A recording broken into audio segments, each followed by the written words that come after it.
Samantha sat on the edge of the bed, her fingers tracing the embroidered edge of the comforter. The room was dim, bathed in the soft glow of a bedside lamp, but even the warm light couldn't thaw the cold space between her and Ryan. He lay on his side, back turned to her, his breathing steady, indifferent. She swallowed the lump forming in her throat. How did it come to this? She remembered when his touch had been electric, when his voice had softened just for her.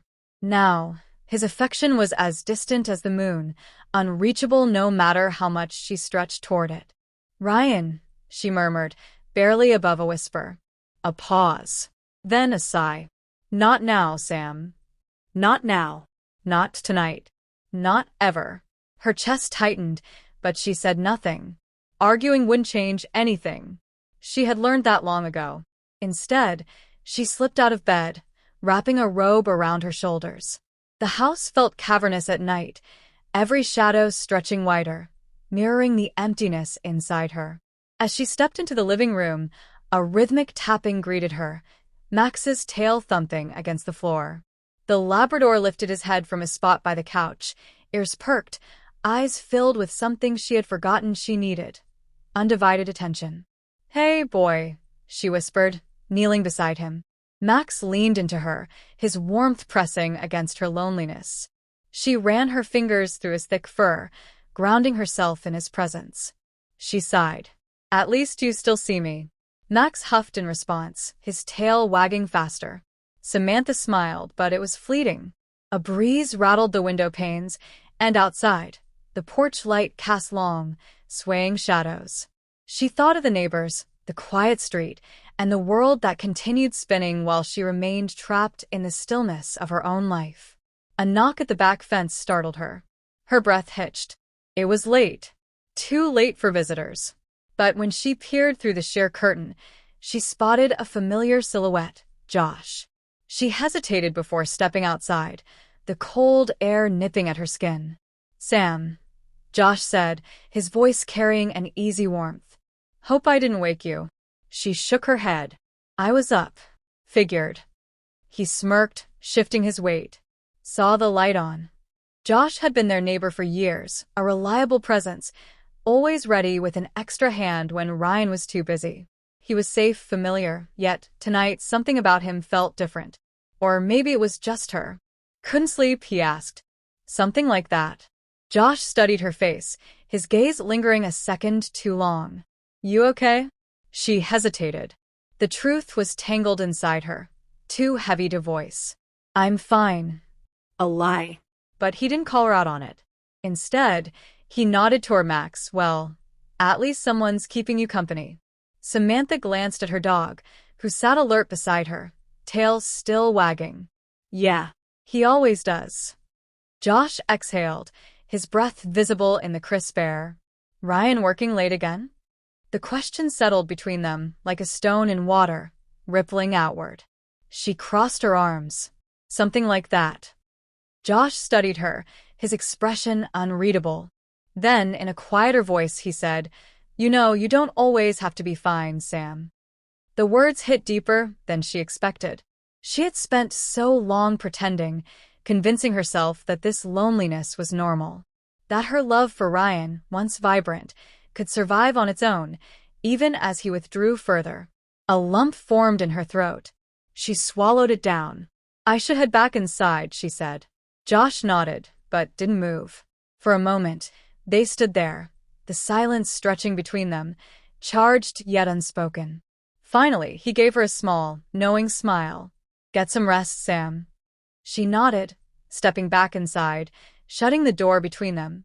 As she turned, Max nudged her leg, his warm brown eyes studying her.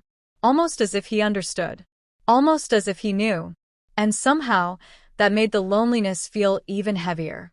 Morning arrived in muted shades of gray, the sky heavy with the weight of unspoken things. Samantha stood at the kitchen counter, staring blankly at the steaming coffee in her hands. The rich aroma filled the air, but it did little to shake the hollow ache in her chest. Ryan entered the kitchen, dressed in his usual crisp button-down, already absorbed in his phone. He didn't look up as he moved to the coffee maker, pouring himself a cup as if she weren't standing right there. She forced a smile, testing the waters. Morning. A pause. Then, a distracted grunt. Morning. That was it. No glance. No warmth. Just another morning of existing beside each other rather than with each other. Samantha swallowed her disappointment. Why did she keep hoping for something different? Max's nails clicked against the floor as he trotted in, his tail wagging as he nudged her leg. She ran her fingers through his fur absent-mindedly, grounding herself in the simple affection he offered so freely. Ryan took a sip of coffee, still fixated on his screen. I'll be home late. Meetings all day. Her stomach clenched. Again? He sighed, as if her question were an inconvenience. Yeah. We're finalizing a deal. It's important. More important than me. She didn't say it, but the thought burned inside her. She exhaled slowly. Okay. Ryan finally looked at her, brow furrowed. What's wrong? The question, so detached, so oblivious, made her chest tighten. Everything. But she didn't say that either. Nothing, she murmured, forcing a tight-lipped smile. He studied her for a second longer, then nodded, already moving on. I'll see you later. The front door clicked shut behind him, and just like that, the silence returned.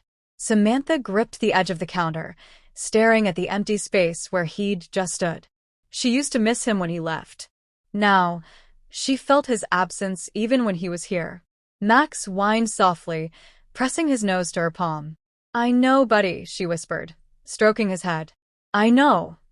The day passed in slow, empty hours.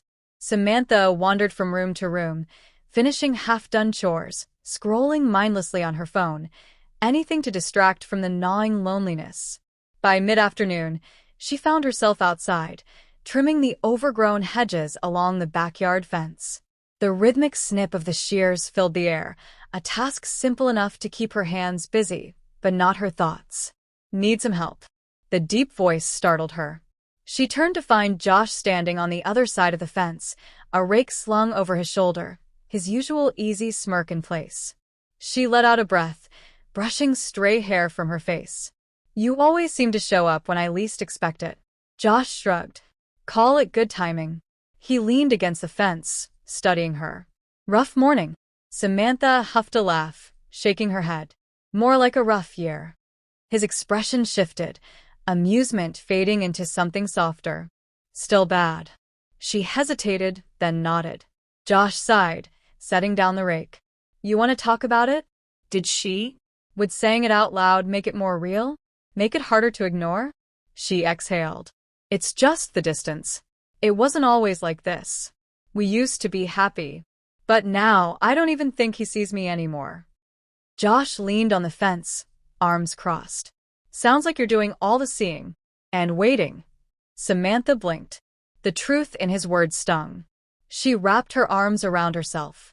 I don't know how much longer I can keep pretending this is enough. Josh's gaze darkened slightly, unreadable. You shouldn't have to. A beat of silence stretched between them.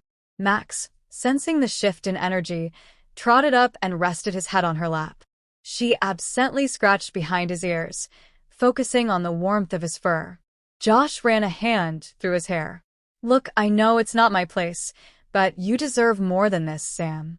Something in his voice, low, certain, made her heart stutter. She met his gaze, feeling something she shouldn't. Something dangerous. She stopped herself. What was she doing? Josh studied her, his expression unreadable. Then, as if sensing the weight of the moment, he gave her a small, easy smile. If you ever need an escape, you know where to find me. Her breath caught. For a second, she considered it. She shouldn't. But the thought lingered long after Josh walked away. The night was restless. Samantha lay in bed, staring at the ceiling, listening to the rhythmic ticking of the clock on the wall. Each second passed with agonizing slowness, yet Ryan hadn't come home. She had stopped checking her phone hours ago. There were no messages, no missed calls. Just silence. Max let out a soft sigh from his spot at the foot of the bed. Even he seemed to sense the weight pressing down on her chest. She turned onto her side, her gaze landing on Ryan's untouched pillow. The emptiness beside her was more than just physical. It was proof of everything she had been trying to ignore. Something inside her cracked. How long was she supposed to live like this? Her fingers twitched, her mind drifting somewhere it shouldn't. Josh. The thought came unbidden, and she squeezed her eyes shut, pushing it away. Morning arrived in soft golden hues, but Samantha felt no warmth. She moved through her routine on autopilot, coffee, shower, dressing, each action mechanical, devoid of real purpose. Ryan was home. Barely. She found him in the kitchen, hunched over his laptop, his phone pressed to his ear. His tie hung loose around his collar, his hair slightly disheveled. He must have gotten in late, but she hadn't even heard him. She stood in the doorway, waiting. Hoping. But he never looked up. Minutes passed. Finally, he ended the call, rubbing his temples. Only then did he seem to notice her standing there. "Hey," he muttered, reaching for his coffee. "Hey," she echoed, her voice quiet but laced with something sharp. Ryan glanced at her, brows knitting together. "What's wrong?" Samantha let out a breathy laugh, shaking her head. "Seriously? You didn't come home until what? 3 in the morning? And you didn't think I'd be worried?" He sighed, setting his mug down. "I told you work was crazy. The deal's almost done, but it's taking longer than expected." Right. "Of course. Work." She crossed her arms. "It always is, isn't it?" Ryan's jaw tightened. "Sam, I don't have time for this right now." There it was. The dismissal. The same thing, over and over, like a song stuck on repeat. Her chest ached. "You never have time," she whispered. Ryan hesitated, something flickering across his face. Guilt? Frustration? But whatever it was, he swallowed it down. He grabbed his laptop and moved toward the door. "We'll talk later." She watched him go. She didn't believe him. And, more painfully, she wasn't sure she cared anymore. That afternoon, Samantha found herself outside again, the warm breeze carrying the scent of freshly cut grass. She didn't intend to end up near the fence, but some invisible pull had brought her there. Josh was in his yard, shirt damp with sweat, his hands gripping the wooden handle of a shovel. He was digging up an old garden bed, muscles flexing with each movement. He noticed her before she could turn away. "Hey, stranger." A small smile tugged at her lips despite everything. "Hey." Josh wiped his brow with the back of his hand, stepping closer to the fence. "Rough day." She let out a soft breath, nodding. "Same story. Different morning." Josh studied her, his gaze lingering. "He still doesn't see it, does he?" She didn't answer. She didn't have to. Josh sighed, resting an arm on the fence. "You deserve more than being someone's afterthought, Sam." The way he said her name made something stir inside her. "I don't know what I deserve anymore," she admitted, her voice barely above a whisper. Josh was quiet for a moment. Then, "You deserve to feel wanted." Her breath hitched. The air between them grew thick, charged with something unspoken yet undeniable. She should walk away. She didn't. Instead, she stepped closer. So, did he. Her pulse thrummed in her ears as Josh reached up, brushing a stray lock of hair from her cheek. His fingers were rough, warm, lingering just a second too long. A silent question passed between them. A choice. Samantha didn't know who moved first. But when his lips brushed hers, she didn't pull away.